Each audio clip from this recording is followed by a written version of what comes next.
One of the best ways to confuse a person is to place a symbol in front of them and to make them think for a minute that you are somehow part of the politics of whatever that particular symbol is. So that's what I'm doing to you right now. I'm confusing you. This is what I do when I want to confuse people. It doesn't actually matter, it is just a thing which I managed to buy off a wonderful local witch who I'm involved with an amateur dramatic production, which is for charity, funnily enough. But either way, it's a fun little tool, fun little toy, and it looks as though I'm a damn sight weirder than I really am. Which is obviously something which is going to go down very well on this channel and will hopefully keep you people watching. But there is another reason for me to do this one particular video, and that is this. Now, I've told you about this author before, and I think I should tell you about him again.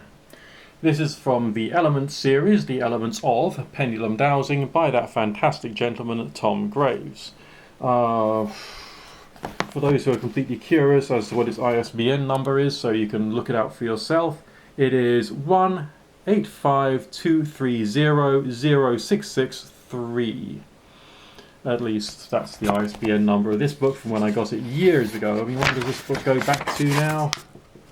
Oh, bloody long time ago, I think. Back to 1989 is this edition. 1989. And why would I be showing you this book now? Okay, well, let's just have a quick look at the back. The very last couple of paragraphs. It says, there we go. The pendulum has its uses, but in the wrong place it is the wrong tool. It can be worse than useless. A tool for seeing that ends up preventing us from seeing. In the end, the pendulum doesn't matter at all. Not in the slightest. But the awareness you learn in learning to use it does matter. Full stop. Totally. Full stop. In fact, in some ways, that's all there is. You, using you, you knowing you, enjoy yourself. And I think that is unbelievably wise, because we can't say that we know everything. All right? Even if we read all the books, we do all the exercises, we can't ever say that we know everything. But what we are doing is changing our sense of perception. Do you remember in a previous video I mentioned that I saw a video by this witch who says that she was communicating with the spirit of the place. My point of view is that her theological point of view, her beliefs, makes her feel she is talking to the spirit of the place. But in reality, she's changed her sense of perception of reality, being sensitive to something. And I think that's an important point of view. Because if you take anything which has some kind of function of a pendulum, it can swing, it can rotate, it can do this, that, and the other, it's a pendulum. You go to these websites, you go to these shops, and they have thousands of them, and they're all gleaming in the lights, and they all look beautiful, and you think, oh, I want one of those, I want one of those, I want one of those. And of course it's important to have an economy that carries on going and people are motivated to buy and sell and that sort of stuff, because that's what keeps people in jobs and helps people to pay their bills, right? But from your point of view, as someone who is approaching the subject, I think it's easy to get contorted or distorted away from what could possibly be true. And I think it is possible for that to happen because we're being distracted by the marketplace. We're being distracted by what is bought, what is sold, what are people talking about, rather than actually working on a form of self-improvement. So what Tom Graves is alluding to there, okay, making a reference to, is your training. In that one paragraph, he says much more about anything within the spiritual world or anything within the New Age or occult world than anyone has ever done before. Okay?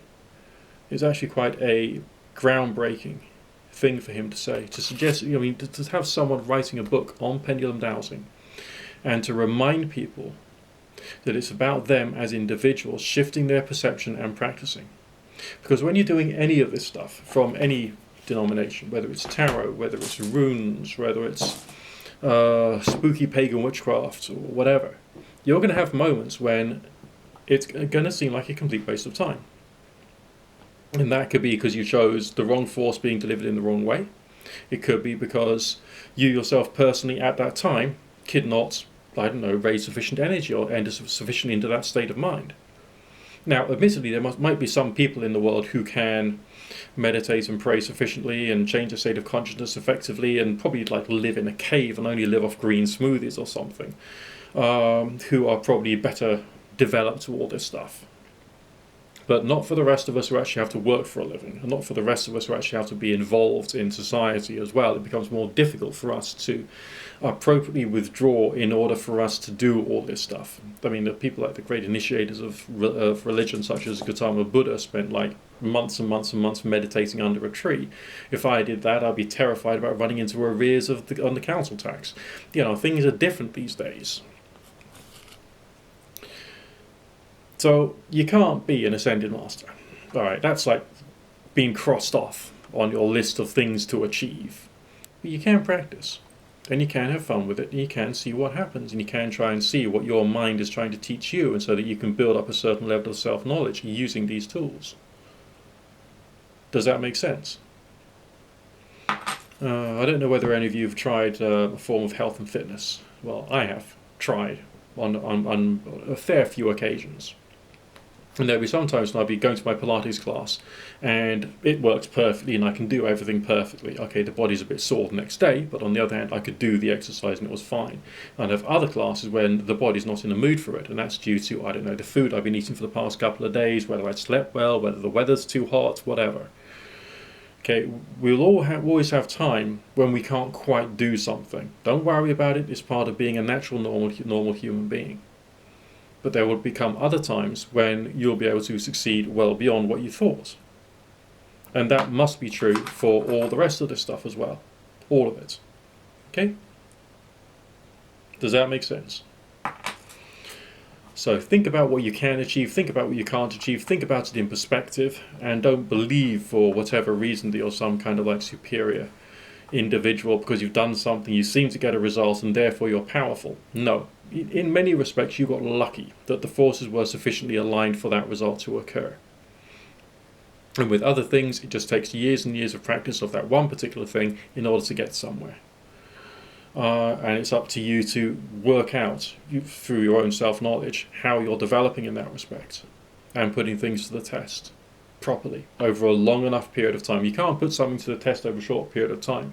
When I started getting my knowledge of Spooky 2, all right, and to find out that the technology, the right frequency therapy technology that they provided was real, and it actually does what it says on the tin, that took me a fair period of time for me to get sufficient experiences together for me to work out in my own terms what this can do for me and how it can do it for me. Okay? The same will be true for all the rest of this stuff, but this relies upon a more complicated machine which has more forces acting against it, namely the human brain. Your brain. Yeah, I know. But either way, that's something to think about for now, and I'll look forward to speaking to you again soon too. Don't forget to rate with a thumbs up. Don't forget to subscribe, because there'll be more content coming out, because there always is. Don't forget to click the bell. And obviously, have a look at my channel, click on my channel name, watch some of my old videos, use the search facility on my channel to find anything from the world of the weird, nearly anything. There'll be something there which will make you think. And peace, love and harmony, even though today is an incredibly hot day, which would not normally make me all that peaceful. I'll speak to you again soon. Look after yourself and bye for now.